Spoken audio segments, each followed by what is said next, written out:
பாண்டியன் பயங்கர கோவமா வீட்டுக்கு வராரு. பார்த்தோனே கோமதி கேட்குறாங்க, "என்னங்க இப்படி பண்ணிட்டீங்க? கடையிலேயே போய் தூங்கிட்டீங்களா?" அப்படின்னு சொல்லிட்டு. எதுவுமே பேசல. அமைதியா வந்திருக்காரு. பயங்கரமா கோவத்தோட இருக்காரு. அப்ப கேட்குறாரு, "ஊரெல்லாம் என்ன பேசுறாங்கன்னு தெரியுமா? எல்லாரும் அவமானமா பேசுறாங்க. அதுவும் பணம், நகைக்கெல்லாம் நாம ஆசைப்படுறவங்களா? அந்த பணம், நகையெல்லாம் எடுத்துக்கிட்டு இவன் எதுக்காக போனான்? சரி பொண்ணு ஏதோ காதலிச்சான், கல்யாணம் பண்ணா பரவால்ல. ஆனா, அந்த பணம், நகை நமக்கு வேணுமா?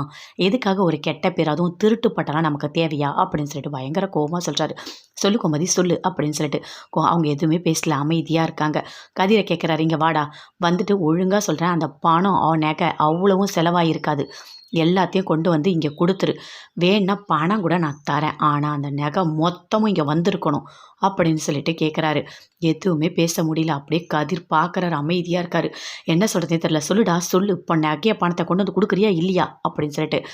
எதுவுமே பேசல. அப்பயும் அமைதியாவே இருக்காரு. ஆ என்ன பண்றதுன்னு தெரியல. அப்படியே பார்க்குறாங்க மீனா. மாமா ஒரு நிமிஷம் உன்கிட்ட பேசணும்." சொல்லு என்ன?" அப்படின்னு சொல்லிட்டு கேட்குறாரு.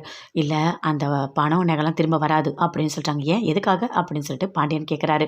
"இல்ல அந்த பணம், நகை எல்லாமே வந்துட்டு ஹோட்டல்லே தொலைஞ்சிடுச்சு. அது ஏன் நேத்து சொல்லல?" அப்படின்னு சொல்லிட்டு கேட்குறாரு. "இல்ல அவன் பயப்படுறான். அதனால தான் சொல்லல." அப்படின்னு மீனா சொல்லிட்டாங்க. "இங்க பாருப்பா, அவன காப்பாத்தணுன்றதுக்காக நீ பொய் சொல்றன்றது எனக்கு நல்லாவே தெரியுது. எனக்கு தெரியாது. எல்லாமே வரணும்." அப்படின்னு சொல்றாரு. எதுவுமே பேசல. அப்பயும் அமைதியா இருக்காரு. இது எல்லாத்தையுமே கேட்டுட்டு இருக்காங்க ராஜி. கேட்டுட்டு பயங்கரமா ஃபீல் பண்றாங்க. நம்மளால தானே இவ்ளோ பெரிய அசிங்கம், அவமானம் எல்லாமே. இந்த மாரி அவமானம் இனிமே அவர் படக்கூடாது. நாம போய் உண்மைய மாமா கிட்ட சொல்லிடலாம் அப்படின்னு சொல்லிட்டு அப்படியே வராங்க. வந்துட்டு மாமா, மாமா அப்படின்னு சொல்லிட்டு கூப்பிடுறாங்க பாண்டியன. அவர் திரும்பி பார்க்குறாரு என்ன சொல்ல வராங்கன்னு சொல்லிட்டு. உடனே கதிரும் பார்க்குறாரு. ஐய்யயோ! உண்மைய சொல்லிட்டா என்ன பண்றது?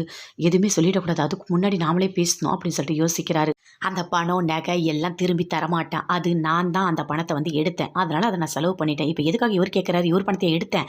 இவர்கிட்ட ஒரு ரூ. 200 வாங்குனா கூட கணக்கெல்லாம் கேட்பாரு. அது என்னோட பணம். நான் பார்த்துக்கிறேன். யாரும் என்ன கேள்வி கேட்கக்கூடாது அப்படின்னு சொல்லிட்டு பயங்கர கோவமா பேசுறாரு.